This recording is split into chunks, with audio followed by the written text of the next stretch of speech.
Hi guys! Ito po yung bagong bili namin ni aircon. So, nagamit na namin siya for more than a month. Ito po yung TCL po siya. At, wait lang. Sorry. Ang unit niya po ay TAC09CWI-UB. Yan po. Tapos, nandito po, ang location po namin ay Tabaco City, Albay, Region 5 po, bali Bicol. So, ang ginawa po namin, naghanap po kami ng matipid at mura na inverter na aircon.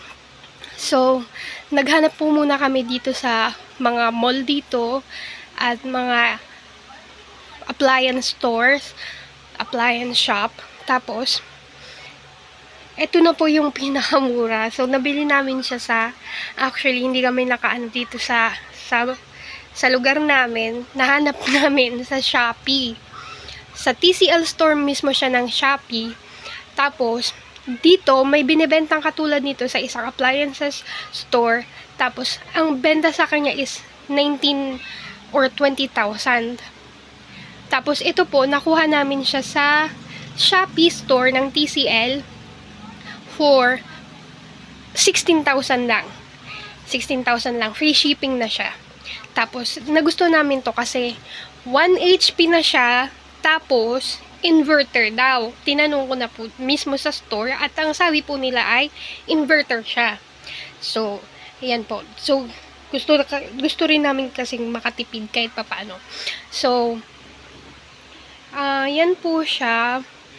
Tapos, 1 month na po siya. Ito po yung maganda naman siya, madaling makapagpalamig.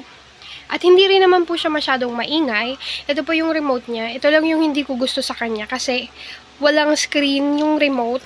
Tapos yung face ng parang control is medyo tingala siya. So pag nakahiga kami, hindi mo makikita ng maayos yung screen.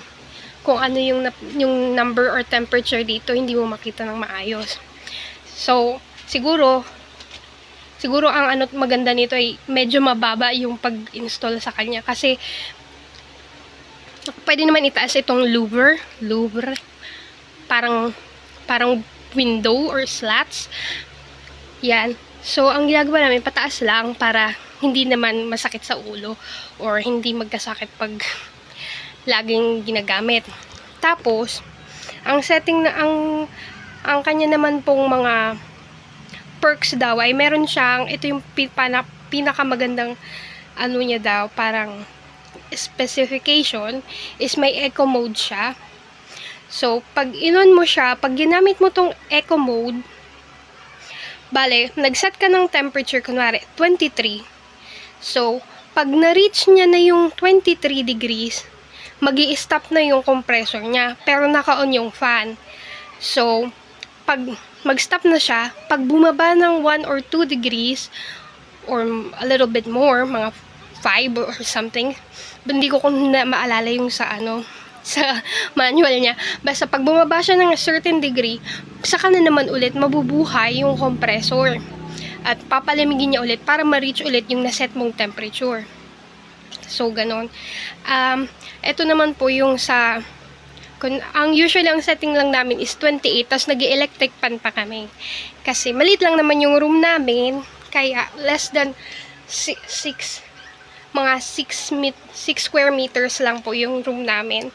So, pinagawa namin siya ng breaker at yung asawa ko po yung gumawa mismo ng butas. Tapos, nagpagawa na lang kami ng lalagyan niya na metal, parang metal housing niya. Mura lang, 1,000 lang yung paggawa namin. Kaya, doon nagtanong kami sa store dati, ang installation fee nila with the housing is 4,000 pataas. So, ang laki ng tinipid namin. Thank you, asawa. Eto. Pero, meron akong mga nakitang review sa Lazada na hindi daw totoong inverter. Hindi ko sure yun. Pero sabi kasi ng TCL, inverter daw siya. Hindi siya inverter grade, hindi siya inverter class, inverter talaga. Hindi ko rin alam. Sana may makapagsabi kung totoo. So, ito yung, pag inon mo siya, kiklik mo lang yung power. So, ayan yung setting namin usually. Eco mode at 28, tapos naka-electric fan lang kami. So, etong sleep, hindi ko pa actually na-try itong ibang settings. Basta yung auto mode naman daw ay mag-choose siya ng setting depende sa temperature ng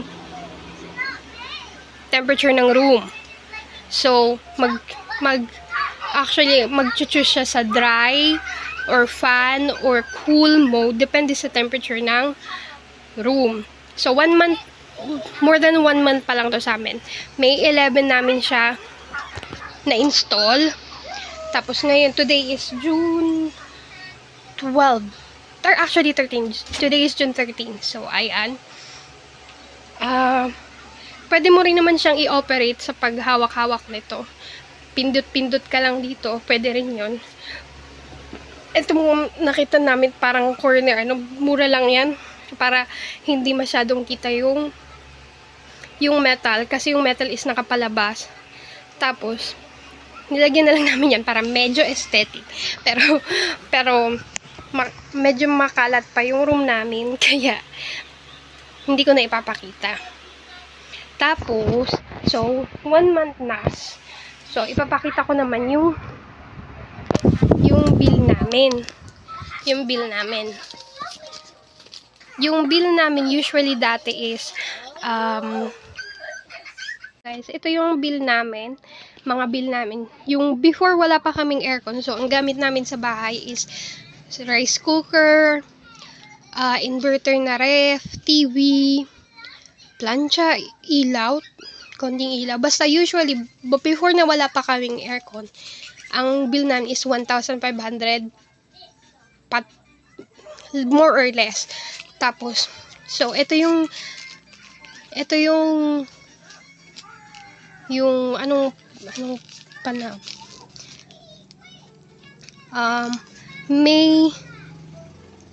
April 3 to May 4 na bill namin is 1,425.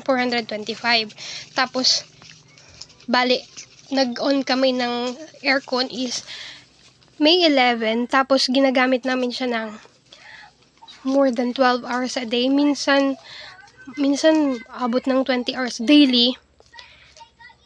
Tapos, yun, kasi sobrang init dito sa lugar namin. Tapos, ngayon, dumating na yung bill namin nung June 11. Hindi, June 11. Hindi, dumating yung bill namin ng June 12. Ay, hindi. June 3. Pero ang covered period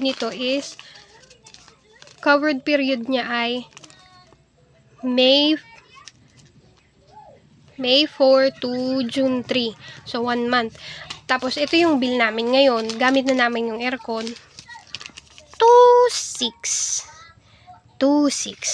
So, sa 2,600 na yun po is gamit na namin siya ng mga 20 hours. Basta not less than 12 hours a day. So, nadagdagan kami ng 1,000 something. Less than 1,500. Sulit na rin kasi napaka-comfortable naman. May bata kami. Tsaka ako ay napaka-sensitive sa heat. Kasi sa sakit ko. Kaya kailangan na rin ito. Para maiwasan din yung heat stroke. Ayun nga. So, ginagamit na namin siya daily. So, nadagdagan ng 1,000 yung bill namin. So, ngayong buwan, hindi na namin siya masyado ginagamit. Kasi medyo nag-cool down na yung panahon, maliban na lang pagtanghali. Nagagamit pa rin namin pagtanghali. Pero less than 12 hours na namin siya ginagamit for the month. So, hopefully, mas bumaba pa yung bill. Okay naman siya. If you have any questions, mag-comment na lang po kayo. Sana okay din yung may malapit kasing sa amin, parang